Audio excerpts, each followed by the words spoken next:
Por quê? Porque esse mercado está cada vez mais extrativista. Ou seja, é o que você comentou. Vamos vender plano, só tem 4 operadoras, e é o jogo das cadeiras, é a dança das cadeiras. Né? Vamos torcer para não ser a pior. E a gente tinha ainda até uma operadora aí que era guerrilheira cubana, né, que era a Oi, que combateu todo mundo para que fosse tudo liberado, porque o pessoal vendia celular bloqueado, mas que pelo jeito aí também entrou na mesma parada. A gente estava falando sobre um tema também, eu quero introduzir, sobre a Anatel. A Anatel regulamenta todos os aparelhos celulares e cuida das operadoras aqui, das filhas dela, da operadora, né? E a gente sabe que está tendo uma ideia aí de regulamentar só aparelhos cadastrados na Anatel, abolindo os Xing-Lings, que é a famosa Xing-Ling, que é o aparelho que é feito, vamos dizer assim, não é regulamentado, tem uns que cabe já 3 chips, 4 chips. E como que está isso, José? Bem, do ponto de vista da Anatel, ela vem cometido alguns equívocos, né, nesse processo. Ela vem liberado licença igual aconteceu com a TV, e depois ela tomou a banda de TV para colocar o 4G, que do ponto de vista técnico é meio estranho, porque quando sai uma tecnologia todo mundo já sabe o que ela usa, né? Mas no que diz respeito a esses aparelhos, o que a gente vê é um efeito colateral.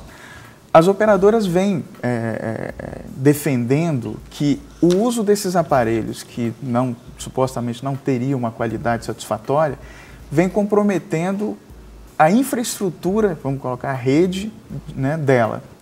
Então, muitos desses problemas que estão acontecendo se dá em função dos aparelhos, como você falou, Xing-Lings, que são simplesmente aparelhos que não são homologados junto à Anatel. Agora, deixa eu te fazer uma pergunta, não sei se você tem esse conhecimento, vou te fazer uma pergunta e fica tranquilo, porque é uma coisa de perícia. O que seria esses problemas que dariam na rede de telefonia? Talvez a demanda não seria, porque o que eles querem é mais, cada dia mais vender. Mas seria algum problema interno no aparelho que daria algum problema? Seria isso? Vamos colocar que o aparelho ele tem uma coisa que chama protocolo, não vamos falar nisso, que é o seguinte: o aparelho tem que conversar com uma antena para falar, ei, eu estou ativo, deixa eu fazer uma ligação. Aí a antena fala assim, espera aí que não tem cobertura, está congestionado. Ou sim, pode fazer a ligação. Então tem um bate-papo entre o aparelho e a antena, que a gente não precisa saber. Só que em um determinado... Mas eu gostei da história. Eu também gostei da explicação. Só que o Xing-Ling, às vezes fala chinês e a nossa anteninha está esperando. Ou aliás, ele fala muito chinês aqui no ou ele fala um português meio enrolado, que a tradução não é muito boa. Então, isso pode comprometer, pode ter o né? O que você disse? É incompatível, seria assim? Não é totalmente incompatível, mas não é também o melhor dos mundos. Sim. Eu não sei se vocês já passaram pela experiência de conversar com um turco falando inglês. Eu já. Você tem que aprender a falar inglês de novo com o turco, né? Então, existe uma dificuldade no entendimento entre o aparelho e a antena. Mas o grande problema disso que eu vejo é justamente para o objetivo do 4G. O 4G, na realidade, foi introduzido de novo por decreto. O goela abaixo. Porque vem um monte de gente de fora, vem os americanos e vem os europeus e gente do mundo inteiro, e esse pessoal precisa conversar aqui no Brasil, e de preferência com qualidade. O problema é que certamente um aparelho da Noruega não foi homologado pela Anatel. Então, se a Anatel... Teoricamente, ele não falaria aqui no Brasil. Não vai falar aqui. Então, se a Anatel adotar um padrão onde só funciona um aparelho, né, que tem a homologação feita no Brasil, ninguém de fora vai conseguir falar. Não, pelo que você está falando então, esse 4G é só para inglês ver, americano ver, chinês ver. Literalmente. Eles só querem colocar a letrinha 4G. O cara entrou aqui, aí aparece no celular dele 4G, mas na verdade não vai funcionar. Não vai funcionar uma coisa muito séria. Não, vai funcionar precariamente. Vai funcionar dentro das regras atuais, de 10%, dentro dos limites atuais dos próprios contratos que nós temos. Mas isso isso é muito ridículo, é ridículo o negócio desse. Porque eles tinham que olhar para a gente, por exemplo, no 3G hoje, por exemplo, eles tinham que melhorar a qualidade dessa internet que a gente tem aqui. Inclusive, isso pode até manchar a imagem do Brasil para essas pessoas que o Brasil está recebendo, né? Isso pode ser um grande problema. E a imprensa, né? Não é só também os turistas, mas acho que quem mais... Os turistas, tudo bem, a gente vai lá, a gente fica meio nervoso, daqui a pouco a gente vai, toma um suco, tudo passa. Mas o problema é até a imprensa, que tem que transmitir dados e que vai precisar muito dessa internet, até isso por causa dessas necessidades. Isso é o padrão FIFA, né, que diz. O problema é que o mundo hoje está muito rápido.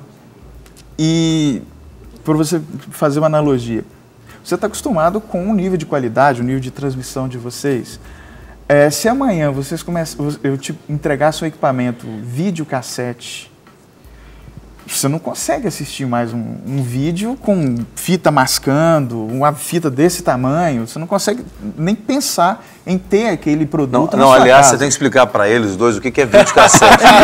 Porque eles são da geração dos anos 90. Da época do videocassete, 2 cabeças ainda, entendeu? 4. A gente fala brincando que é o seguinte, primeiro Deus criou o céu e a terra. Depois veio o rádio, depois veio o videocassete. Um bom tempo depois, para entender mais ou menos cronologicamente. Mas pelo que você está falando aqui, então não vale a pena a pessoa mudar o plano para 4G? Não, para o usuário convencional, para o usuário doméstico, não vale a pena. O que vai acontecer é uma migração comercial desses planos, eles vão ser portados naturalmente para 4G, e aí cabe a nós avaliar o benefício ou não disso. O quanto puder protelar essa migração, mais interessante. Porque inclusive está sendo comercializado já, né? Já. Então, na realidade, o serviço que está sendo entregue como 4G seria de um 3G mais ou menos bom. Então, quer dizer, um 3G com 20% de funcionamento. Vamos botar uns 50%. 50%. Quer dizer, os caras estão pegando o que eles tinham que te dar no 3G, estão dando com a mão e tomando com a outra, né? Eles pegam o serviço que eles tinham que colocar lá no 3G e maqueiam e colocam uma carinha de 4G, num chapeuzinho de 4G, para você achar que é 4G. Outra questão também é a cobertura, que é a grande briga. Né? Exato. A gente brincava que quando saiu o 3G, só funcionaria na Savassi, na casa do presidente da companhia, em mais uns 3 lugares. Sim. Por quê? Porque é uma tecnologia nova, tem um custo, né? É isso, que é determinante, né?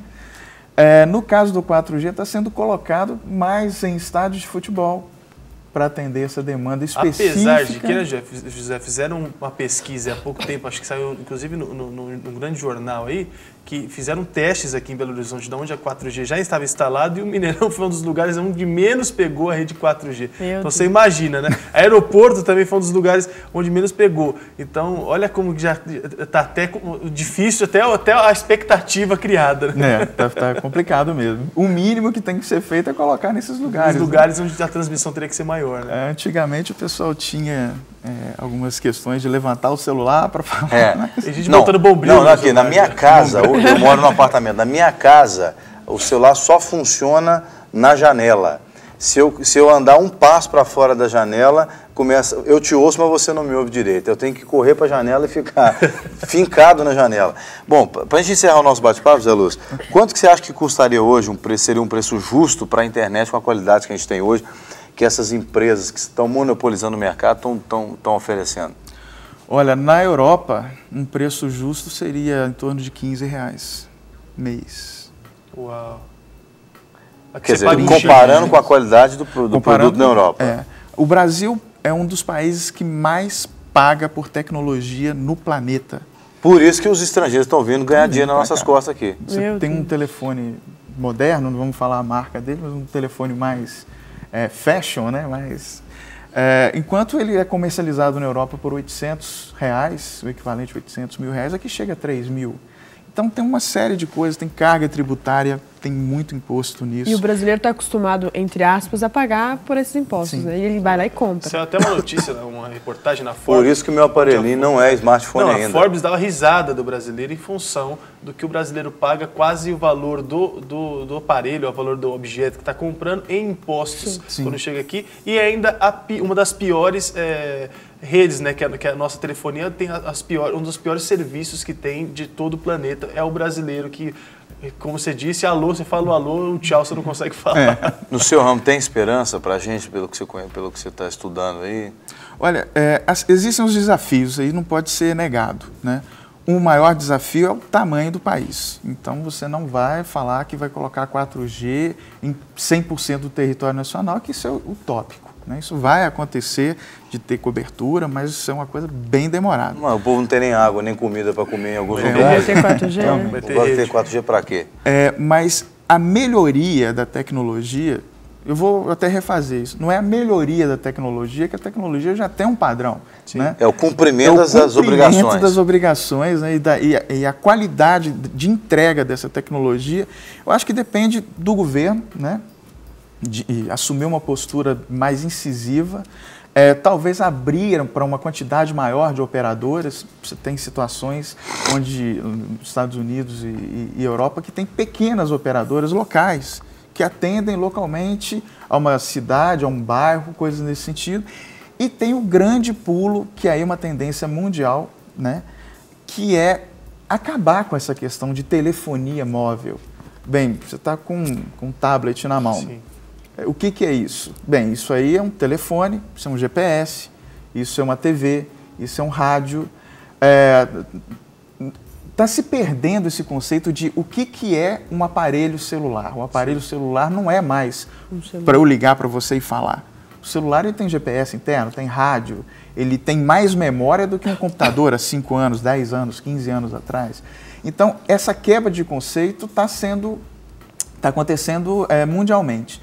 Então, a ideia é que amanhã, se você quiser ligar para ele, você pega o tablet ou vai na sua geladeira, abre a geladeira, ou vai na televisão, ou pega o seu celular. Então, quebrar esse paradigma já é uma tendência, eu posso dizer que é até uma realidade. Uma dica que eu tenho, só para finalizar aqui com o José Lúcio, é que as pessoas deveriam boicotar esse tipo de produto e serviço que estão oferecendo. Porque já que você disse aqui que as operadoras acham que é mais barato pagar as reclamações no PROCON e etc. e tal, do que investir na tecnologia, né? Ou seja, sai mais barato para eles calar a boca dos reclamões que vão nos órgãos de reclamação do consumidor do que investir no serviço propriamente dito. Então, se a gente boicota, por exemplo, né, claro, a gente precisa de algum serviço. Uso básico, uso necessário e boicota, por exemplo, algum tipo de serviço extra, a gente vai estar dizendo para as operadoras, olha, a gente não é tão bobo quanto vocês pensam. O problema né? é que foi algo muito bem calculado, porque acho que meio que escravizaram todas as...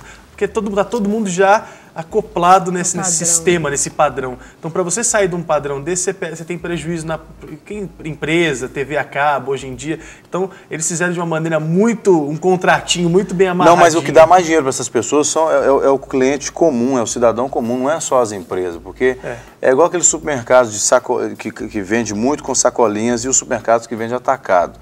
Né? Quer dizer, onde entra gente, o fluxo é muito maior, a movimentação é muito maior, o capital de giro também acaba sendo movimentado mais. Né? Então, eu acredito que o público, porque o mercado corporativo é menor do que a gama de clientes individuais. Né? Sim. Eu acho que o uso racional é a saída. Você vê, acho que a escassez é o pai de todo aprendizado. Você tem crianças, adolescentes hoje que vão para um shopping e usam a rede de internet do shopping. Então, ele não consome nada. Então, e ele conversa, fala por um programa de comunicação de voz e manda mensagem, tudo gratuito. Então, pense bem, valorize seu dinheiro. Eu acho que essa é a dica. Muito bem.